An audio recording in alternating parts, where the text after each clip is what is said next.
With that, we're going to the United Kingdom, a very significant player in the future of UNRWA. I would like to say a word or two about our next speaker. Baroness Ruth Deitch is an eminent British academic, lawyer, a bioethicist. She is the former principal of St. Anne's College at Oxford University.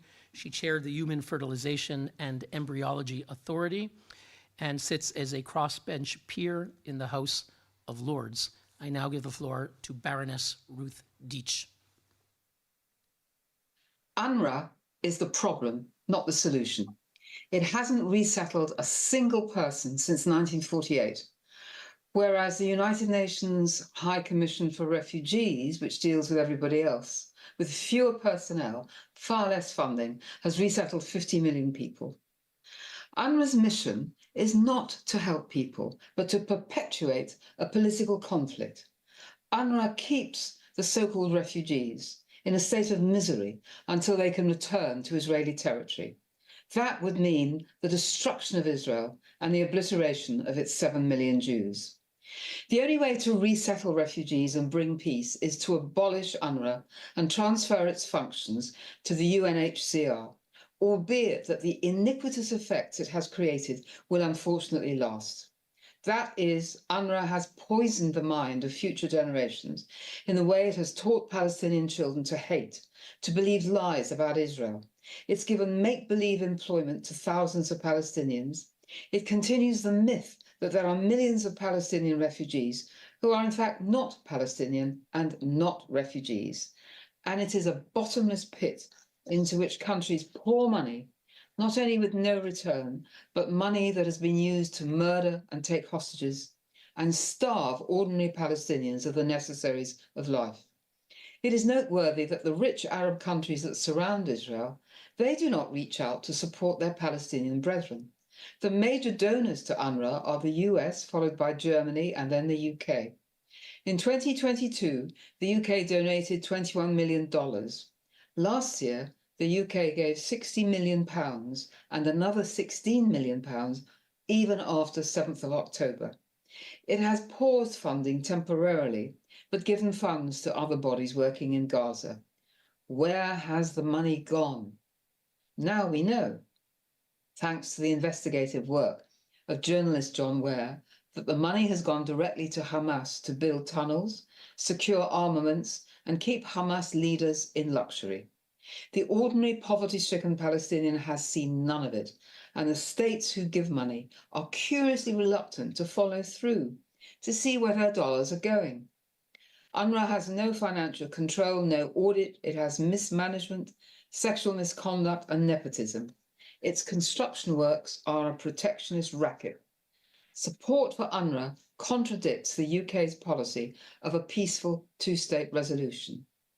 UNRWA employees were undoubtedly involved in the horrific attacks on Israel on the 7th of October. Some were members of Hamas or Islamic Jihad. At least another 1,000 employees have ties with Hamas. Even more of them have praised the 7th of October attacks and expressed anti-Semitism and praised terrorism. Their teachers teach children to glorify violence against Israel and to deny Israel's legitimacy. UNRWA teachers call for murder of Jews and martyrdom. They call for the right of return into Israel itself by violence. All this has been known for years and nothing has been done. It is all entirely contrary, of course, to the UN's alleged values of human rights and non-discrimination. Although, of course, now the UN itself is equally guilty of breach of those values in its hounding of Israel, as opposed to the terrible situations occurring in other countries. What should be done? UNRWA should not be involved in teaching or paramilitary training in schools. All employees with links to Hamas should be fired. Donor funds should be audited to ensure that cash does not flow to Gaza-based terror groups. It should advance the settlement of so-called Palestinians in the countries in which they live, instead of preaching the right of return. The millions who live in Syria, Lebanon, Egypt, and elsewhere should have citizenship and full rights in those countries, as would be the case for refugees in any other country of refuge. They are not refugees in any case, being neither born nor driven out of the land of their birth. If Palestinians are classified as refugees because a remote ancestor once lived in what is now Israel, then half the world would be refugees. I would be Polish, for a start, the last thing I would want. It is the continued existence of UNRWA that fuels terrorism, twists the mind of future generations, and perpetuates the refugee illusion rather than putting an end to it. The remains of UNRWA should be folded into the United Nations High Commissioner for Refugees. This latter body serves all other refugees with a budget of about $9 million, whereas the UNRWA budget is $1.2 billion. UNRWA has about $1,000 for every refugee, as contrasted with $1 for the others. No more money at all should be channeled to UNRWA or the other NGOs under its sway in Gaza. Those bodies supply evidence of dubious quality to back up charges at the International Court of Justice against Israel. The end of UNRWA would be the beginning of peace.